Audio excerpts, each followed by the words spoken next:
In this episode, Netflix's Drive to Survive phenomenon, feeling young again, and Citizen's Arrest. Welcome to episode 184 of the We Are Auto Show. What's up, Derek? Mr. Michael Rao, there is a show out on Netflix. It's called Drive to Survive. You ever heard of it? I was binging the current season in preparation for the new season of Formula One. Formula One's been growing recently. It has. A lot of it is attributed to said show. Yeah. Like, a ton. Yeah. There are many sports right now that are trying to follow the Formula One path. Mm-hmm. I know that the team from Drive to Survive, which is a Netflix show, you can go watch it. It's about F1 if you didn't know. And it kind of shows the trials and tribulations and hot drama that happens in Formula One. Kind of the behind closed door stuff. It's not as focused on the racing like the broadcast is. They really care about who gets first, second, third. This is more about the story behind how you got to the racetrack, what happens at the racetrack, all the controversy, all that stuff. I do love that they don't just focus on the top teams. I do too. They do a lot of AlphaTauri. They do a lot of Haas. They do a lot of Alpine and McLaren. They do a lot of all the teams. It's not just Red Bull and Mercedes. And they give you the backstory behind the drivers, how they got up in their karting career or wherever they started to where they're at now. And the big decisions that get made with who's driving where and what's going on with who. But I know that golf is trying to copy this currently. Mm-hmm. They're giving access to a film team inside the ropes is what they call it. Tennis is doing the same thing. They have a Netflix film team that's following them around. I know that NHL did it for HBO a while ago. Mm-hmm. Yeah. Basically, everyone is trying to follow this. As far as other racing goes, IndyCar and IMSA are both doing something like this. Pretty interesting. Now, I think that this is a good thing. My wife has watched some of it and is definitely more interested in racing because of it. So it's funny you mention that. My wife was watching Drive to Survive with me the past couple seasons, and we were binging, and all of a sudden, a comment comes out. I would like to go to an F1 race with you. What? You would like to go to a race with me? Yes! What? I'm so excited for that! But my wife made a very good point. So my wife does like a lot of like the, how would we describe it? Like trash TV, like the housewife drama, right? As it's been known, the lifestyle porn, right? And we were watching this most current season which talked about the 2022 season, which was affectionately known as Silly Season. Yes. And I was explaining to give her some backstory about how Oscar Piastri was a reserve driver for Alpine, and then he got poached to McLaren, and they were talking about suing, but then he replaced the spot of Daniel Ricciardo, who had to get bought out from his contract, and Ricciardo didn't have a seat, but could have gone. And she goes, this is like Real Housewife kind of drama, but there's racing. Yeah. I'm like, that's why it was called Silly Season. That is. And that's what Netflix does a good job at showing you. They'll talk about that on the broadcast, but very briefly. And it's just a quick note of like, hey, Oscar Piastri signed with McLaren. Moving on. Right. Moving on to whoever qualified first and what tires are they running in the race. Which, to be honest, most housewives don't care. You're right. My wife was starting to understand a lot more about the racing. She was curious about like, the Passover for the go round for yellow flag. Yep. For cautions. Yep. And I was like, all right, so let's get into the nitty gritty here, right? And that is the hands down most difficult thing to explain to someone that is getting into the racing scene is the pass around. Yep. Oh my God. Yep. That is pure calculus. Let me explain the lucky dog or the wave around, as it's affectionately called. Correct. The wave around. Yeah. But my wife is now understanding much more about F1, like talking about tires and like, oh, he was on hards, so that should go longer. He was on soft, so more grip, but won't last as long. Yep. You know what? Yep. So I do have a couple stats that I want to show you real quick. This is an article I found on Nielsen, which I believe is like the big company that tracks what everybody's watching. They're very good at that. And they say that tracking the growth of F1, U.S. F1 fans, so only U.S., from 2019, it was 45 million, basically. Pretty well. In 2022, it's added 4 million, and it's up to 49 million. So there is a growing sense in the F1 community, especially in the U.S., based on this TV show. And that's why you see F1 really, really, really pushing hard to get into the U.S. market and have 3 races here because they see that this is the biggest growing market that they have right now. You should have seen my wife's face when I told her that Vegas might replace Spa. Yeah. She was just taken aback. You can't replace Spa. Like, that's what I'm saying. Thank you. That's what most fans are saying, but the viewership numbers shows a little different. This is also a fascinating chart where you can see the season of season 1, 2, 3, 4, color coordinated here, and you can also see how much they're watched over, I believe it's a 1 week time span. Yeah, it looks which like is interesting. So 3-4 to 3-10, 2-24 to 3-1. Right. That's what, like 5 days, 6 days? Right. So what this chart shows you is that people are keeping up with it season after season after season. It doesn't necessarily mean that they're watching every single race, but they're figuring out what happened in that season through Drive to Survive. Yeah. Which is kind of interesting because that puts F1 in a spot where in order to reach the market over in Europe, everyone watches the races. That's what they care about. The European market has been saturated with F1 for a long time. Yeah, like my wife we were talking about how F1 in the UK is like a religion. Like in the UK, you are brought up as a die-hard F1 fan of Red Bull or McLaren or Mercedes or whomever. Right.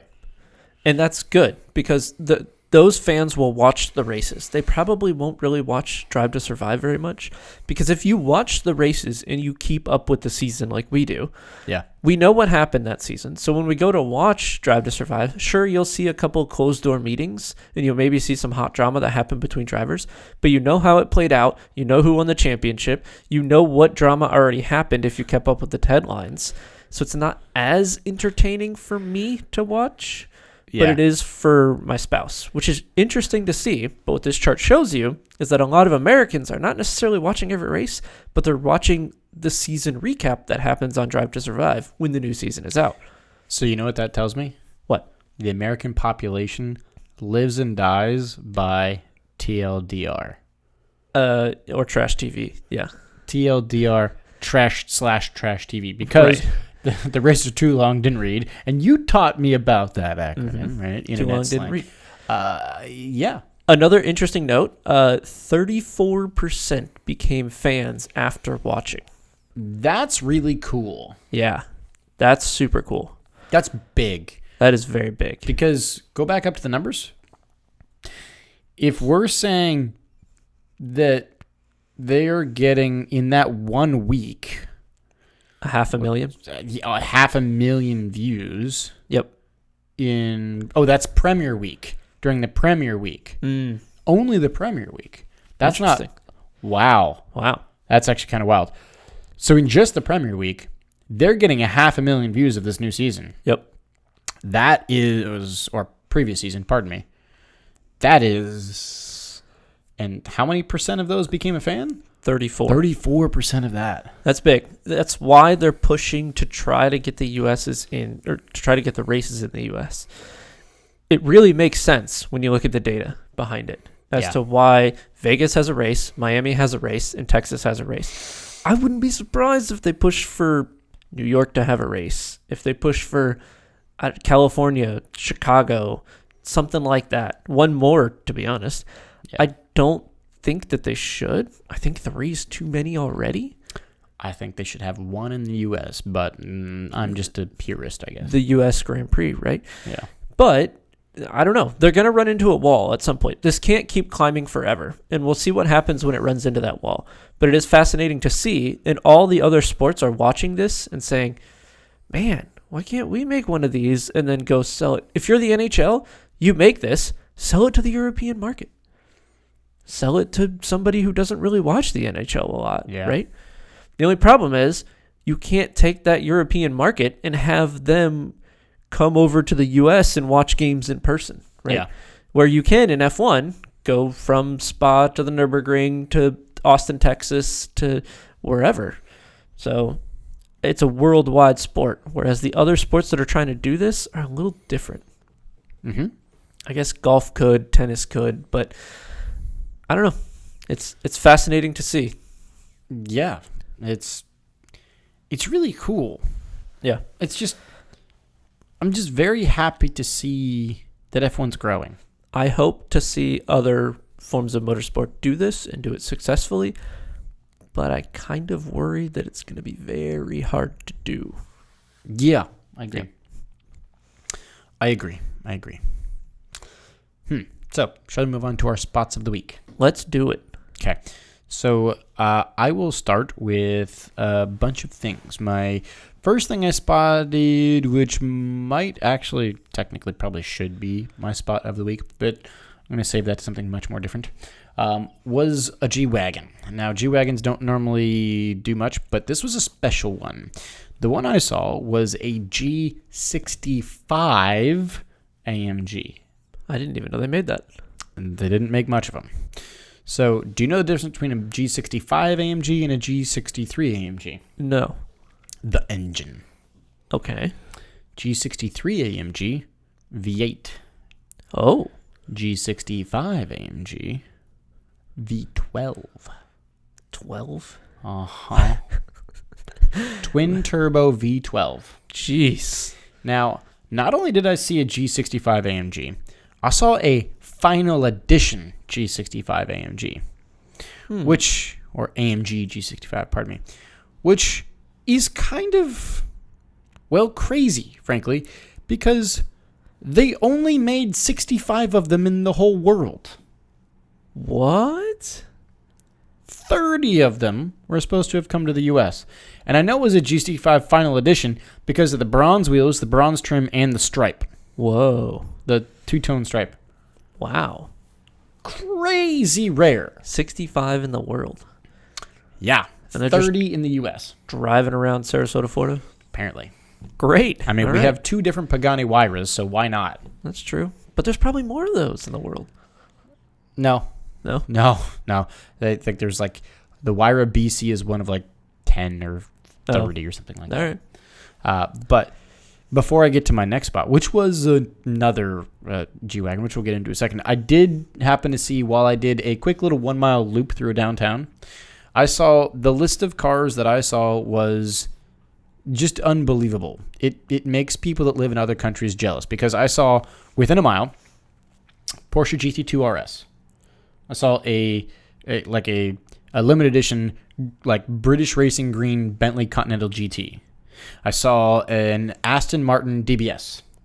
I saw a BMW Z8. I saw a Lamborghini Urus. I saw an Aston Martin DB11. And I saw a Porsche Targa 4 GTS. All cars you would definitely see on a daily basis around here. Kind of rare to see them all on the same day, though. I saw them not just on the same day, within like a mile. Oh boy. So all of a sudden I was like, oh my God. Yeah. But my next spot goes to a spot that is an interesting car. It is another G-Wagon.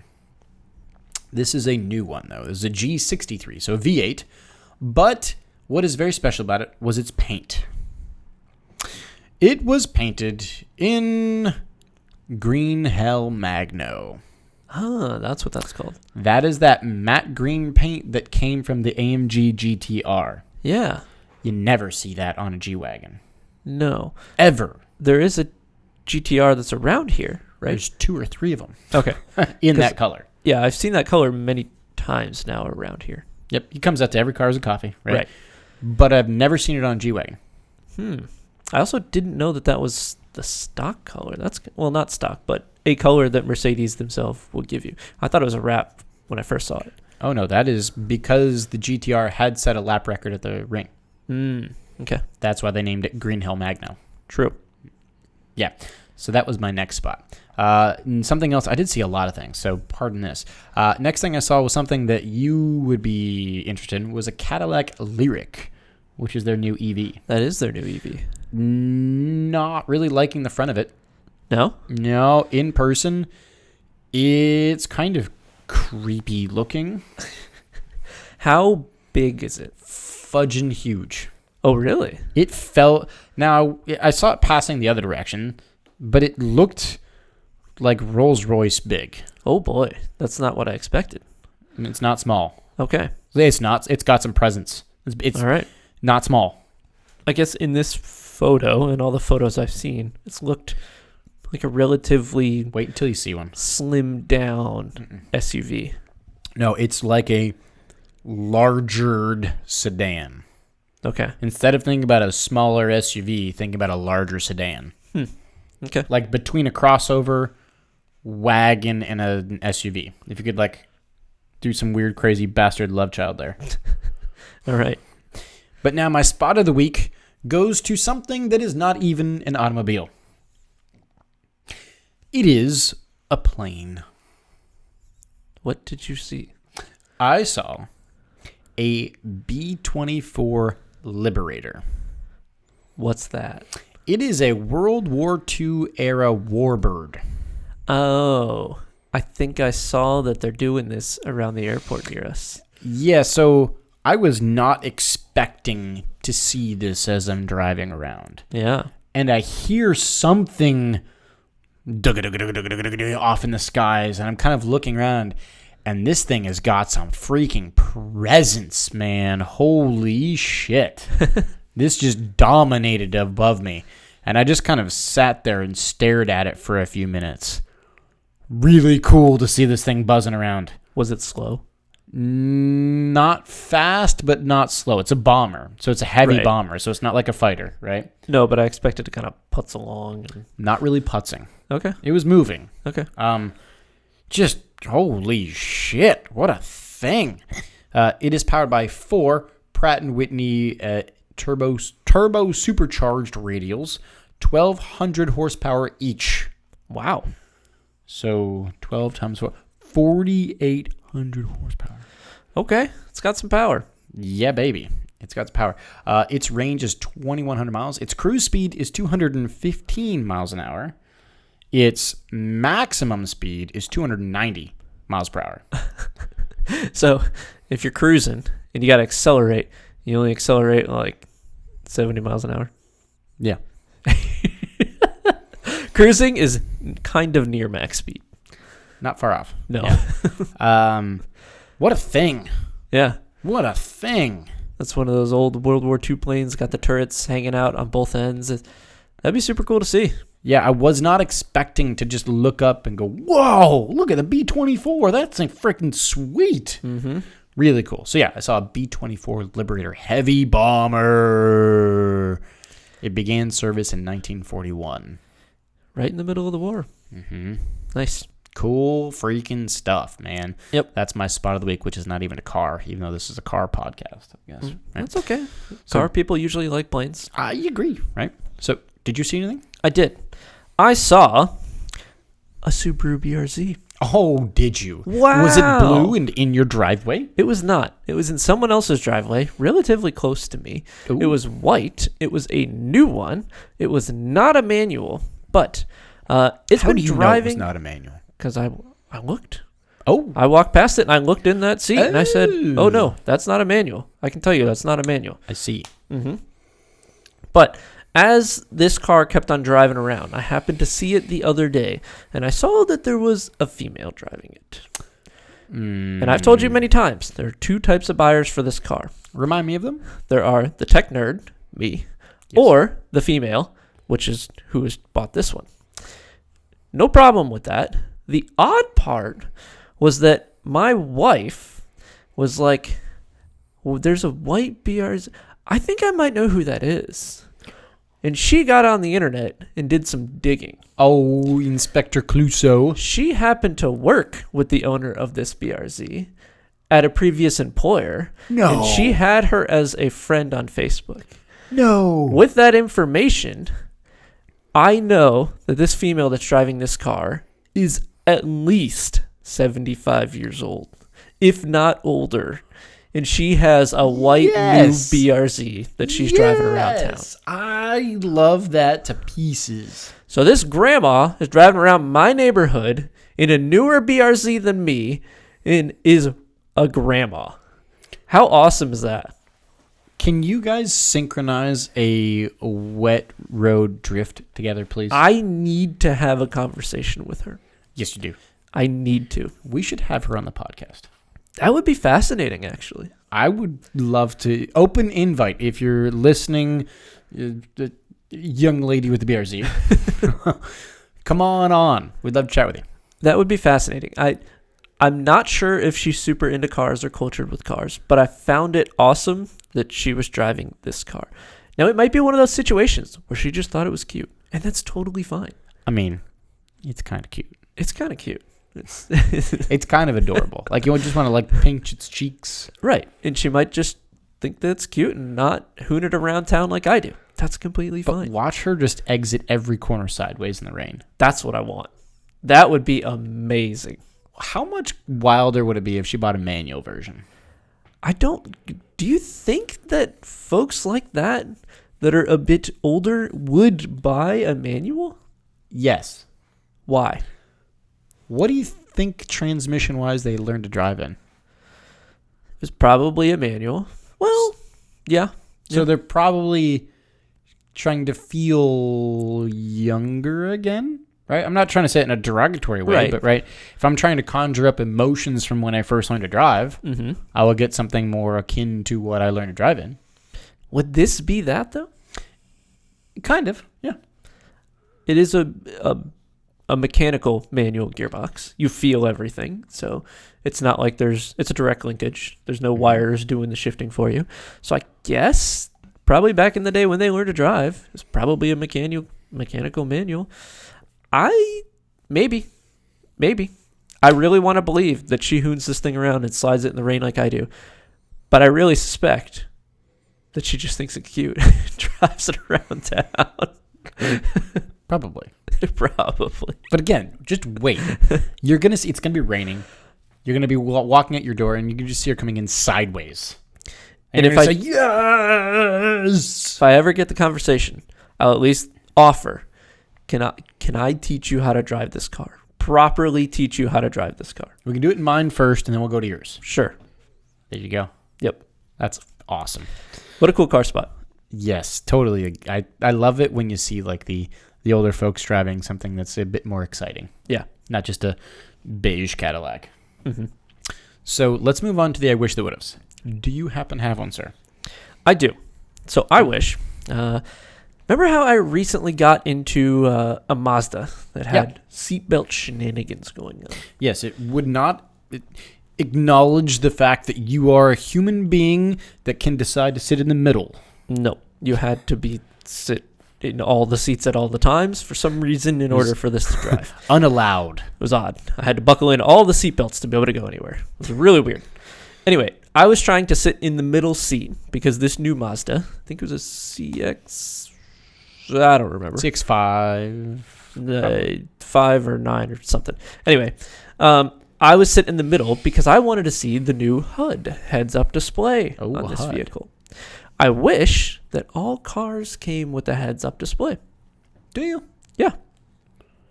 Do you wish they could retrofit a heads-up display to older cars? Not so much. I just wish that newer ones came with it. I think it is a very good idea to have your head up. You're not looking down at the speed. I know there isn't much of a difference in the height for the heads-up display. I was going to say, but 6 inches. You are looking through the windshield as opposed to looking down at your dashboard.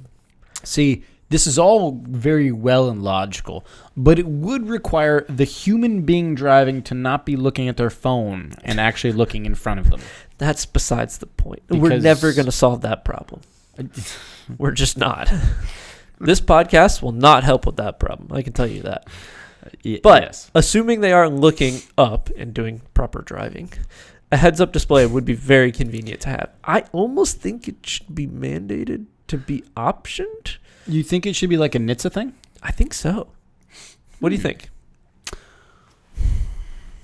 For a safety factor, you could see the argument. I can see the argument, but I'd like to see data and statistics about the actual amount of crashes that a HUD saves. I don't think it's as much as we would like. You don't think so? I don't. I don't know. I don't have that data. I'd like to think that it could make a difference. I think you're probably right. The cost to safety factor is probably not there. Precisely. But at the same time, it'd be cool as hell. Right. And how much of a cost do you put on safety? That's a hard number to say. I know soulless manufacturers will put the number on there because they have to in order to be a soulless manufacturer. Your safety is worth $8.50 on Tuesday. Look at the Ford Pinto. Jesus Christ, yes. Would you like to drive around in a rolling atom bomb? Yes, they knew it would burn people to death, but they did the calculation, and it was better to just take the lawsuits. So they were the soulless manufacturer in that case. What a world we live in, where it's better to just take the lawsuit than it is to fix the car and make it not kill people. Yes, and they're not the only one. There have been many instances of that in the past. I wish that NHTSA did mandate something along those lines. Because what do you really need to know? You need to know your speed, right? Maybe the next turn? Or you need to know if DRS is enabled. No, you don't. No, you do not. You don't need to know ABS, DRS, traction control. You don't need any of that. TSC. No. All you need to know. EDC. What speed are you going? Where do you need to turn next? What if you're driving a manual? Do you also want RPM? As long as you have ears that work, you don't need that. Sure, I agree. But again, you're giving the human being way too much credit. I mean, we're putting them behind the wheel of a 2.5-ton vehicle that's traveling 70 miles an hour. We've given them a lot of credit. Let's be real. And yet they're still not looking forwards while they're doing over 102 feet every second in 2.5 tons. No, TikTok is more important. God damn it. Yes. God damn it. Do you have, and I wish they would have? I do, and it comes from a real-world incident as of today. My I wish they would have is I wish that you could send a traffic citation to the policemen that don't use their turn signals. Because it is so goddamn annoying. Do as I say, not as I do. I am a big supporter of the police and law enforcement, but for the love of God, use your turn signals and stop writing a 28-page novel on your laptop while you're driving and then subsequently pull someone over for looking at their GPS. That is a beef I have. Yep. Is how are you going to pull someone over for plugging in an address in their GPS when homeboy over there is writing the next Disciples of Law Enforcement Chapter 8? Mm-hmm. I agree with you. I'm with you. But I'll give them the leeway because they got a harder job than I do. They do, but use your goddamn turn signal. Yeah. You're supposed to be you're supposed to show people how you're supposed to do it. I'm just saying. Yep. Do as I say, not as I do sort of thing. Yep. So, yeah, I'm going to start mailing citations, officers. If you want to get some ripped up ones back, you go ahead and do that. Citizen's arrest. Yeah, that'll work. Oh, boy. I don't think that's going to go very well, is No. it? All right, so that's all I got for episode 184. You got anything else? I do not. All right, thank you so much for watching and listening. If you are watching on YouTube, please leave a thumbs up and drop a comment. Let us know what you think about F1's Drive to Survive. Has it made you an F1 fan? Has it made you not an F1 fan? Let us know your thoughts. Is it the new trash TV? And if you're listening on audio, send us that thought or comment via social. Facebook is We Are Auto. Instagram is WeAreAuto_. YouTube is We Are Auto. And our website is weareauto.io. So thanks again. Catch you guys in the next one. Peace.